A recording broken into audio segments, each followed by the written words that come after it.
Hương Giang 369 xin kính chào quý vị và các bạn. Khán giả ở Việt Nam thì hẳn rất là quen thuộc với bộ phim Thanh Xà Bạch Xà của Trung Quốc. Và mọi người vẫn cứ tưởng rằng câu chuyện trong phim là hoàn toàn hư cấu, xem để cho vui thôi chứ không có thật. Nhưng tất cả đều sẽ phải thay đổi suy nghĩ khi các nhà khảo cổ đã khai quật hang động bí mật dưới chân tháp Lôi Phong, nơi được cho là Bạch Xà đã bị phong ấn như trong phim. Và thực sự, câu chuyện này như thế nào? Xin mời các bạn cùng nhau tìm hiểu nhé! Tháp Lôi Phong còn được gọi là tháp Hoàng hậu hay tháp Tây Quan Chuyên. Tháp nằm trên đỉnh Lôi Phong của dãy núi Tịch Chiếu, ở bờ nam khu thắng cảnh Tây Hồ, thành phố Hàng Châu, tỉnh Chiết Giang, Trung Quốc. Tháp Lôi Phong được xây dựng bởi vị vua Tiền Hoàng Thục, nước Ngô Việt, để cầu quốc thái dân an và cầu cho Hoàng Phi sớm có quý tử. Ban đầu nó có tên là tháp Hoàng hậu, nhưng vì được xây ở Lôi Phong nên các thế hệ sau đổi thành tháp Lôi Phong. Trong câu chuyện dân gian Trung Quốc Bạch Xà Truyện, Hòa thượng Pháp Hải đã lừa Hứa Tiên đến Kim Sơn. Bạch Nương Tử đã dùng nước nhấn chìm Kim Sơn để cứu Hứa Tiên. Và cuối cùng Bạch Tố Trinh đã bị Pháp Hải đánh bại, nhốt dưới chân tháp Lôi Phong. Câu chuyện tình bi thương này đã được truyền tụng hàng ngàn năm nay, và mọi người đều tin rằng Bạch Tố Trinh đã bị trấn áp dưới chân Lôi Phong. Có một danh lam thắng cảnh rất nổi tiếng bên Hồ Tây ở Hàng Châu. Nơi đây đẹp mê hoặc lòng người, và nhất là lúc hoàng hôn, đó chính là tháp Lôi Phong, tháp chiếu. Điều quan trọng nhất là tháp Lôi Phong mang hơi thở hàng ngàn năm thăng trầm của lịch sử, hơn nữa còn mang nhiều màu sắc bí ẩn. Tới nay, tháp Lôi Phong đã trải qua hàng nghìn năm lịch sử. Theo các nhà khảo cổ học thì tháp Lôi Phong là một tòa tháp Phật giáo. Ở Trung Quốc có rất nhiều tòa tháp tương tự, nhưng vì tọa lạc bên Hồ Tây thơ mộng và có nhiều truyền thuyết đẹp, nên danh tiếng của nó ngày càng được lan xa. Và tháp Lôi Phong được xây dựng vào năm 900 sau công nguyên, là nhân chứng sống của nhiều triều đại, của những trải qua nhiều mưa gió lịch sử. Nhưng cuối cùng tháp Lôi Phong cũng không thể chống lại sự bào mòn của năm tháng. Đặc biệt là vào thời Bắc Tống, nó đã bị sét đánh hư hỏng nặng. Vào thời nhà Minh thì hải tặc Nhật Bản đã xông vào thành Hàng Châu, phóng hỏa đốt tháp Lôi Phong.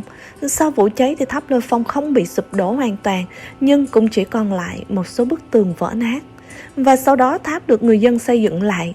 Về sau đến cuối thời nhà Thanh và đầu thời Trung Hoa Dân Quốc, thì do khi xây tháp dùng rất nhiều viên gạch có in Phật, cho nên người dân tin rằng những viên gạch này thì có thể xua đuổi tà ma. Chính vì vậy thì những viên gạch ở dưới chân tháp Lôi Phong đã bị nhiều người đào mang đi.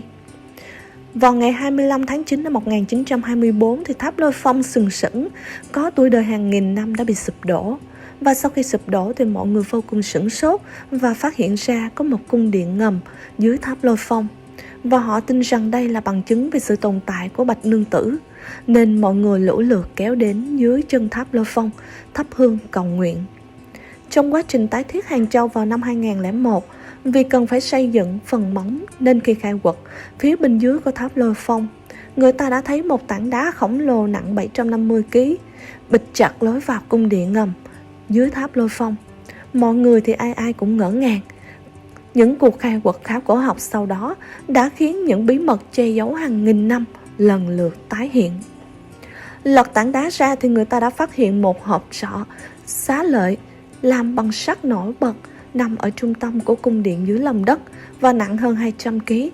Sau khi các chuyên gia mở hộp xá lợi ra thì họ thấy một tòa tháp giác vàng ròng 35,6 cm, và đây là A Dục Phương Tháp, nổi tiếng trong lịch sử và thường được gọi là Kim Đồ Tháp. Và bên trong tháp thì có một chiếc hộp nhỏ màu vàng, kín như bưng, thì thường được gọi là Kim Quan. Mặc dù cung điện dưới lòng đất đã bị ngấm nước nghiêm trọng, nhưng do vị trí đặc biệt lại được chôn giấu kỹ lưỡng ở dưới chân tháp Lôi Phong, do đó trước đây chưa từng được khai quật, thì trong đó có tổng cộng là 60 văn vật vẫn được bảo tồn tốt. Theo các nhân viên tiến hành công việc khai quật, hàng chục con rắn đông cứng đã tìm thấy tại hiện trường, nên mọi người cho rằng những con rắn trắng dưới tháp này là hóa thân của Bạch Tố Trinh. Ở dưới cùng của tháp Lôi Phong có một tảng đá rất lớn, và điều này lại trùng khớp với câu chuyện thần kỳ về Bạch Nương Tử. Khi các nhà khảo cổ học đã lần lượt khai quật các địa điểm, Di chỉ trong truyền thuyết thì không chỉ có câu chuyện của Bạch Xà, mà rất nhiều sự kiện con người hiện nay cho là truyền thuyết đã hư cấu lần lượt được chứng minh được tính chân thật của nó.